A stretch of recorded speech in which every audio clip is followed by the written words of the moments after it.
We have two reports this evening. The first one will be the summer camp, summer school report. This should be brief, just to summarize our summer school and summer camps, and to show that the board, with the exception of some of the interventions the board pre-approved, we're running at cost neutral to the district. And I'll turn that over to Pam. It came to my attention that the summer school revenue and expenses didn't get in the board book. Only the camps did for the athletics. Okay. So I have a handout for everyone, and then I have extras for people in the public if they want to see that as well, and then we'll post it. So if everybody wants to take it, and then Mr. Gritchen, there'll be extras with you if you want to just hand them, and Ms. Matana can give them to, if anybody wants to see it, since we can't project it for them right now. I don't think we have the ability to do that, so we apologize for that. So we can do the athletics first because that's up there. So basically what you see in your the board book is that we did run across neutral, which was the goal.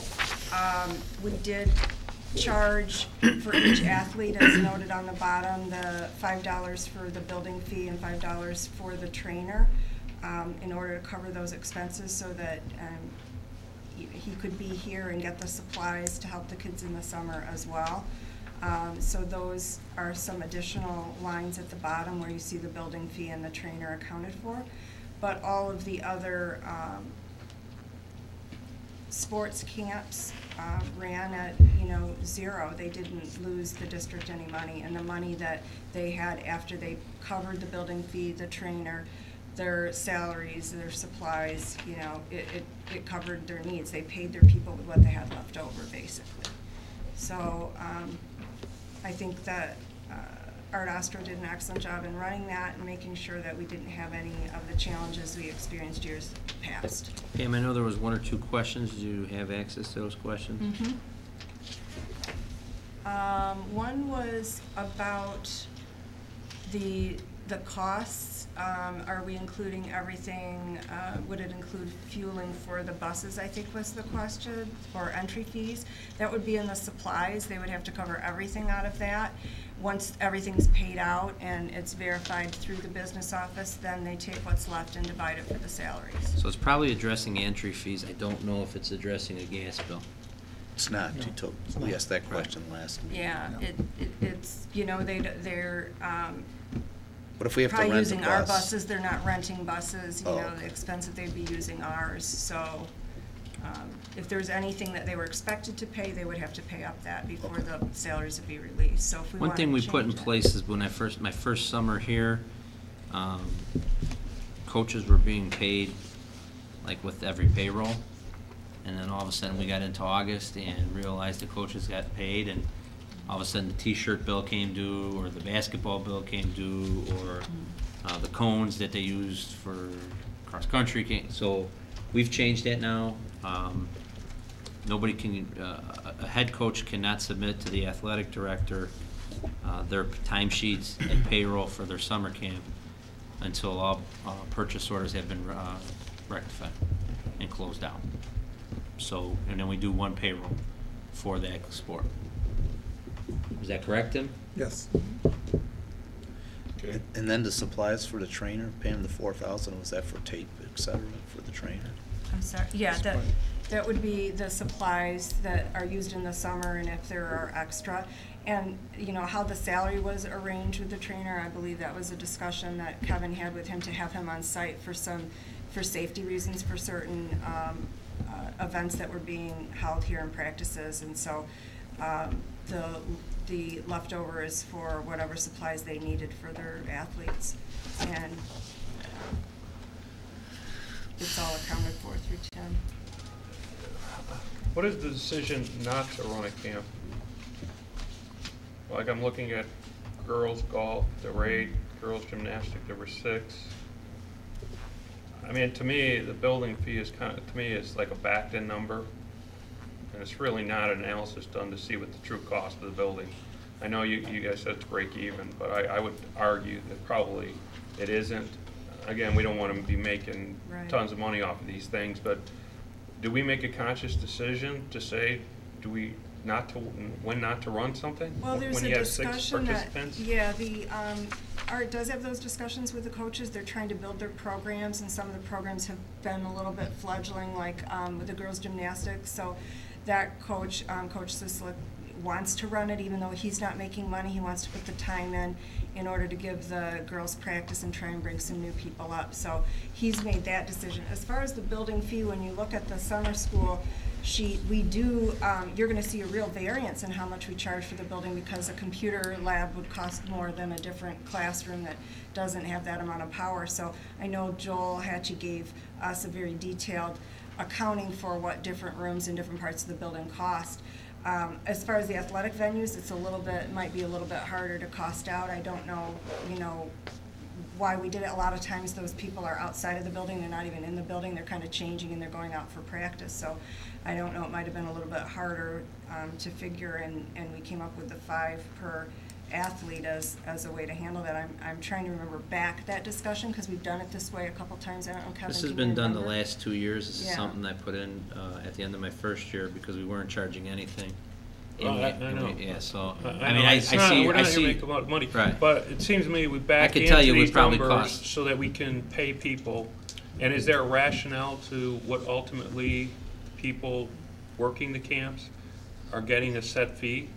Or do they get, oh, we got this pot here of in case of basketball, $26,000, and I got 10 people, you guys are going to make it 2,500, as opposed to maybe football, which may have the 10 people, we only have $7,700 left, you guys are going to get $700. Is there a rationale to what they get paid? the Or is- coaches break down the pot to their assistants accordingly, because it's not a union thing that we want to necessarily get involved, but we try to But have you them should have use a a rationale where timesheet. you're paying the We have them use a personnel. timesheet, and they come up with hourlies. Like the basketball has probably closer to 20 employees, because they use a lot of the students to coach the younger camps, so they give them $10 an hour or $15, so they come up with different pay grades that they have to turn into the athletic director, so all the dollars Because are to me, it's like, okay, I'll give you $10 an hour. Oh, but look, at the end of the program, we still got $5,000 to spend.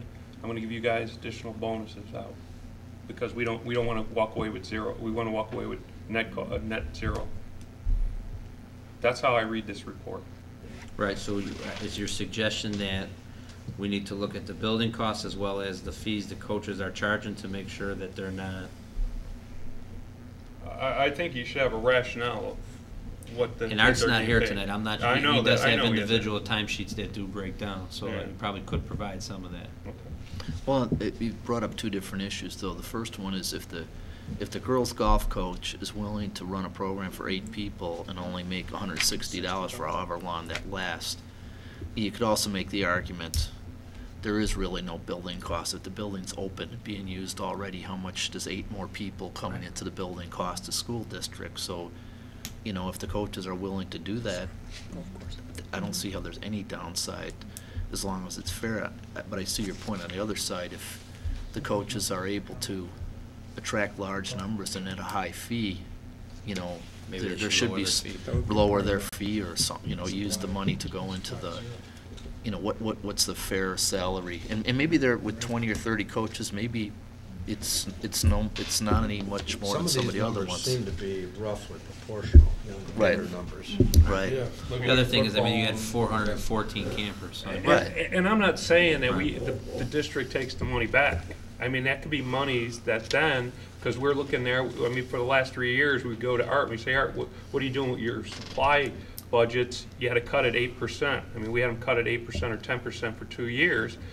Now there's monies that could be going into the fall sports, into the spring sports, Well, I think if anything, I would say, what we're charging is fair. Right. Before we do anything, giving money back to the district as a revenue generator, I would say, instead of the camp being $60, maybe it should be $50 and lower the camp fee. I know you don't like to hear that, but I don't think we want to put, obviously by the numbers there, I think fees are probably fair. I would suggest we look at the rationale on how we want to break. We always want to get this to a zero net, and it's going into salaries as opposed to the concept of possibly coming up with a rational salary Sure. per sport. And then, I want to say, I get where you're going, and I want to say I think we used the contract rate of no more than 30 an hour, which is what we pay our teachers for anything outside of their regular workday, for any extra duty. I would, So you know what I would do is I would defer this to the committee of the whole. I'll bring in Mr. Ostro and let him explain how the coaches are breaking this down. yeah, I mean, the other side, I'm looking girls golf and girls gymnastics, there was 0 supply spent on them.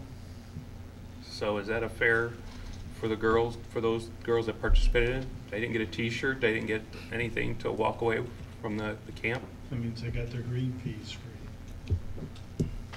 Plus, you gotta look at the smaller numbers too, that there might be this, the coach looking at it as a way to start building up his farm system for kids coming, you know. Yeah, I mean, the reason we're showing this report is because the board wanted to make sure it was cost neutral.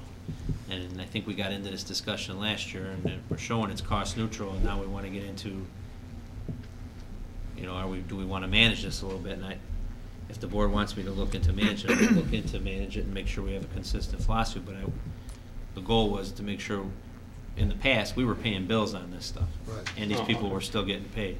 I understand. So We've we're accomplishing, we've come a long way. Yeah, we've come, but we could go further, can't we? Sure. Sure.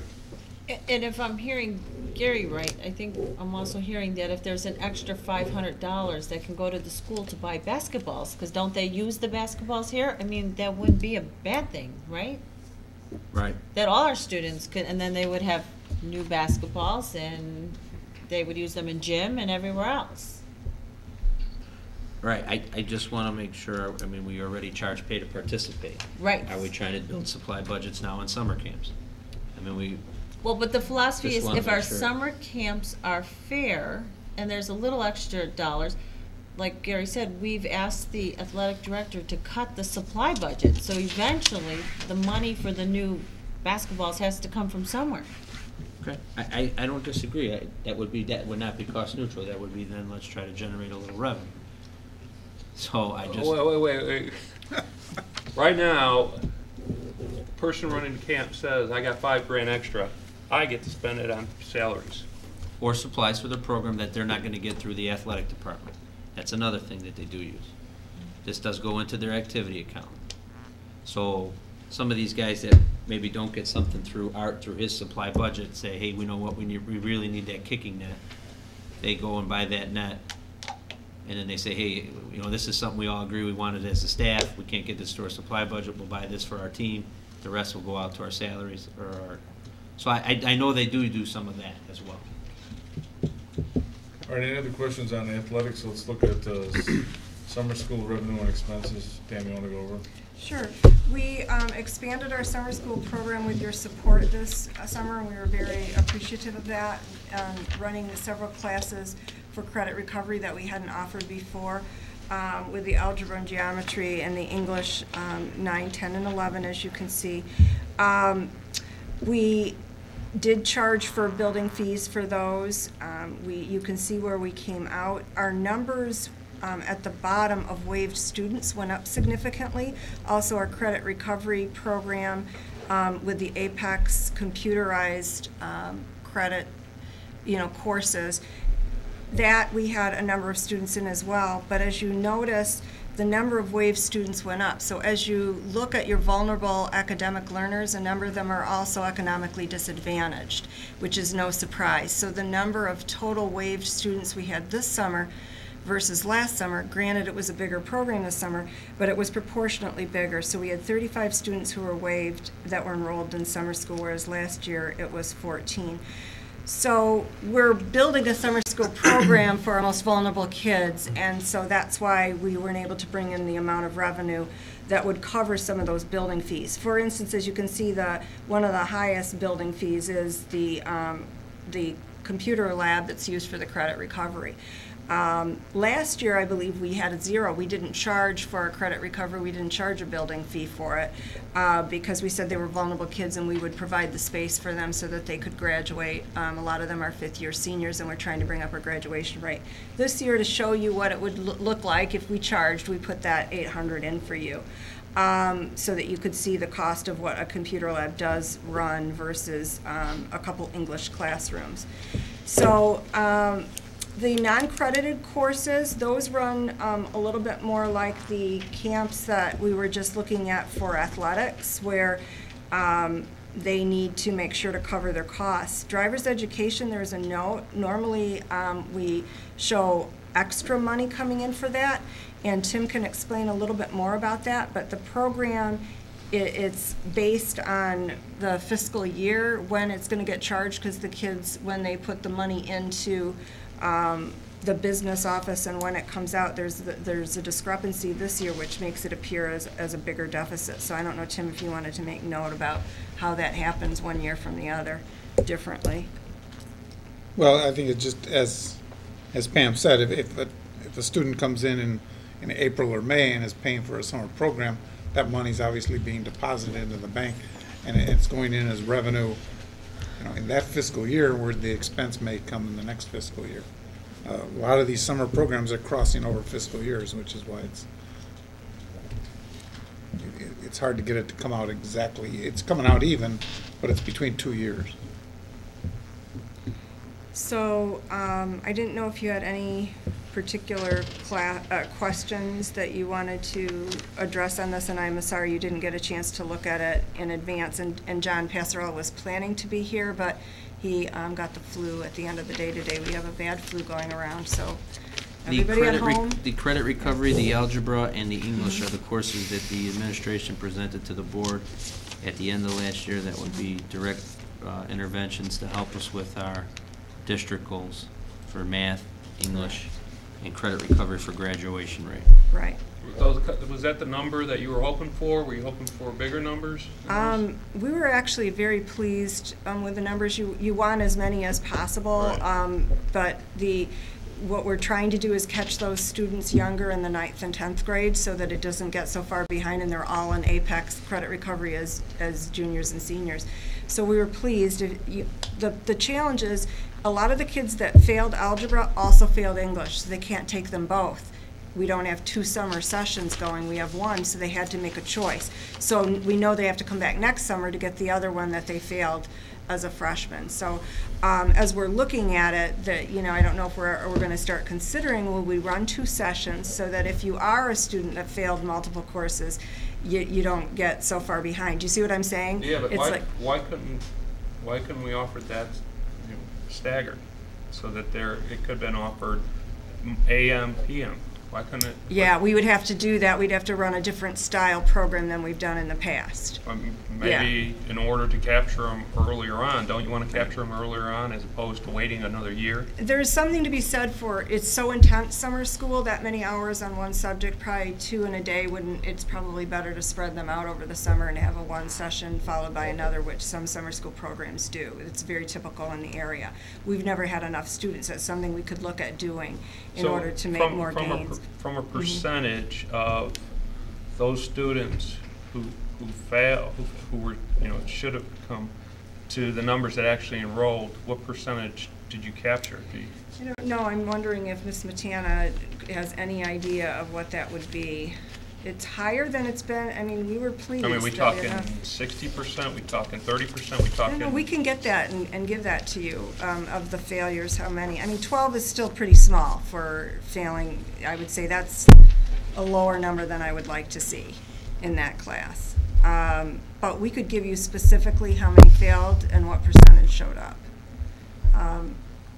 Again, it is, for some people, the 200 is a struggle if you're not getting free lunch and you don't get it for free. But we definitely, I think we've developed that culture of coming and that you can't move on to the next class unless you come.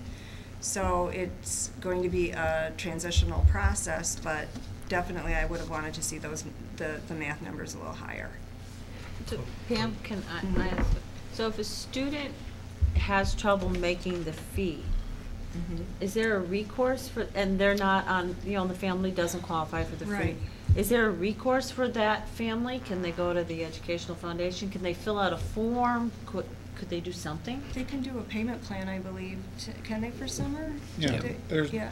I mean, the other thing, eventually, what the board will need to consider is, as we dig into these goals and make a commitment to these goals is that if it's math, science, or English, the fee's there, or we lower that fee to just try to cover some of our costs, but No, I'd be open to lowering the fee there. the Not like commitment- summer camps with this stuff. the commitment of achieving kids to pass their math, science, or English, we lower that fee so that we can get more kids to come out. But to answer Laura's question, our policy provides for a family asking the principal, or I don't know if it's the principal or superintendent, if they waive a fee, whether or not they're eligible for the free or reduced lunch. So whether people do it or whether the administration chooses to do it, the policy provides for that.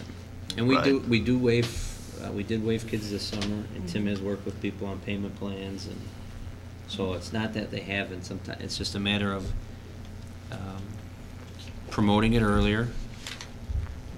The board's blessing that we can lower that cost to try to get more kids in math and science, or math and English, which I'm seeing a lot of heads nod, so that's telling me to continue to push that and have Pam push that early now. And, The 2 sessions. Consider the 2 sessions. So why don't you, for next year's summer school, come back with a recommendation and maybe January, February. Is that Okay. good? Yep. Come back on Thank that you. one. Thank I you have a for couple your- questions, Pam or Sure. Kevin. And you got some kind of chart that sets the building fee for you? Is that how, 25 Exactly. students in English was $1,600 for a building, and 36 health was only $250? It's the location of the building, in the building, and if they're used a lab. Okay. So one thing that we probably have to get a little better on here, once again, we've come light years. Right. But one thing that we might need to get a little better on is, hey, instead of teaching English summer school in the English hallway, let's put all our summer school in one hallway and turn the air on in that hallway instead of turning the air on for this room, turn the Okay. air on for this lab in this part of the building. It's easier to manage the kids too, I would imagine. Right. And that was 2 classes, 2 Okay. classrooms. We had 2 teachers and two classrooms for that. We broke those kids up. That's fair, just, Okay. the Right. second thing is if you look at the revenue column, which is 42.9 rounded, and the salaries is 48, really we took in more than we spent because the building fee is an allocation. We don't really know what the cost is. So Right. we actually overall for the whole summer school took in more revenue than we spent, right? Right. And the last question, I always have these, do we know how many kids participated in the parade practice and driver's ed? I don't know. The parade practice is voluntary for the Okay. kids that are available. And I didn't get a final count for him. I could ask. He No, it just- doesn't know, how many shows up, but probably around 70 kids or so. Okay. I don't know. But I driver's could ed, we ask should him. know, right? Sure. Driver's ed, we should know. I'm not sure why John did not have that number there, but we can get that for you. And I'd make Sure. the same, John should talk to, if Kevin's okay, is to talk to Tim. I struggle when you get these reports with a note that says some of the revenues were for one fiscal year, some are the other. We don't know how much it is. I mean, if it's revenue for driver's ed for a particular session, can't we set up our accounting so we know how much we took in for summer school driver's ed?